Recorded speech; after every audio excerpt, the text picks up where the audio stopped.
امثال 19واں باب۔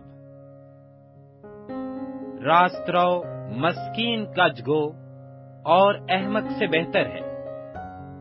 یہ بھی اچھا نہیں کہ روح علم سے خالی رہے۔ جو چلنے میں جلد بازی کرتا ہے بھٹک جاتا ہے۔ آدمی کی حماقت اسے گمراہ کرتی ہے اور اس کا دل خداوند سے بیزار ہوتا ہے۔ دولت بہت سے دوست پیدا کرتی ہے، پر مسکین اپنے ہی دوست سے بیگانہ ہے۔ جھوٹا گواہ بے سزا نہ چھوٹے گا اور جھوٹ بولنے والا رہائی نہ پائے گا۔ بتھیرے لوگ فیاض کی خوشامد کرتے ہیں اور ہر ایک آدمی انعام دینے والے کا دوست ہے۔ جب مسکین کے سب بھائی ہی اس سے نفرت کرتے ہیں تو اس کے دوست کتنے زیادہ اس سے دور بھاگیں گے۔ وہ باتوں سے ان کا پیچھا کرتا ہے پر ان کو نہیں پاتا۔ جو حکمت حاصل کرتا ہے اپنی جان کو عزیز رکھتا ہے۔ جو فہم کی محافظت کرتا ہے فائدہ اٹھائے گا۔ جھوٹا گواہ بے سزا نہ چھوٹے گا اور جو جھوٹ بولتا ہے فنا ہوگا۔ جب احمق کے لیے ناز و نعمت زیبا نہیں تو خادم کا شہزادوں پر حکمران ہونا اور بھی نامناسب ہے۔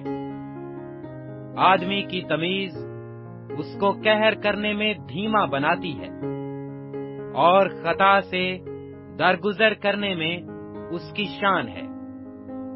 بادشاہ کا غضب شیر کی گرج کی مانند ہے اور اس کی نظر عنایت گھاس پر شبنم کی مانند۔ احمق بیٹا اپنے باپ کے لیے بلا ہے اور بیوی کا جھگڑا رگڑا سدا کا ٹپکا۔ گھر اور مال تو باپ دادا سے میراث میں ملتے ہیں، لیکن دانش مند بیوی خداوند سے ملتی ہے۔ کاہلی نیند میں غرق کر دیتی ہے اور کاہل آدمی بھوکا رہے گا۔ جو فرمان بجا لاتا ہے اپنی جان کی محافظت کرتا ہے، پر جو اپنی راہوں سے غافل ہے مرے گا۔ جو مسکینوں پر رحم کرتا ہے خداوند کو قرض دیتا ہے اور وہ اپنی نیکی کا بدلہ پائے گا۔ جب تک امید ہے اپنے بیٹے کی تعدید کیے جا اور اس کی بربادی پر دل نہ لگا۔ شدید الغضب آدمی سزا پائے گا، کیونکہ اگر تو اسے رہائی دے تو تجھے بار بار ایسا ہی کرنا ہوگا۔ مشورت کو سن اور تربیت پذیر ہو تاکہ تو آخر کار دانا ہو جائے۔ آدمی کے دل میں بہت سے منصوبے ہیں، لیکن صرف خداوند کا ارادہ ہی قائم رہے گا۔ آدمی کی مقبولیت اس کے احسان سے ہے اور کنگال جھوٹے آدمی سے بہتر ہے۔ خداوند کا خوف زندگی بخش ہے اور خدا تر سیر ہوگا اور بدی سے محفوظ رہے گا۔ سست آدمی اپنا ہاتھ تھالی میں ڈالتا ہے اور اتنا بھی نہیں کرتا کہ پھر اسے اپنے منہ تک لائے۔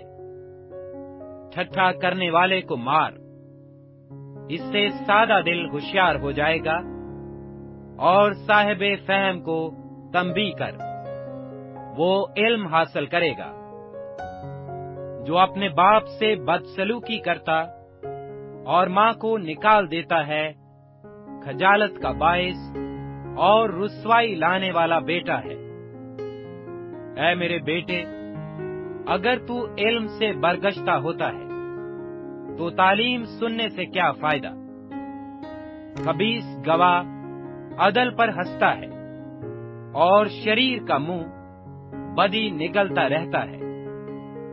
ٹھٹھا کرنے والوں کے لیے سزائیں ٹھہرائی جاتی ہیں اور احمقوں کی پیٹھ کے لیے کوڑے ہیں۔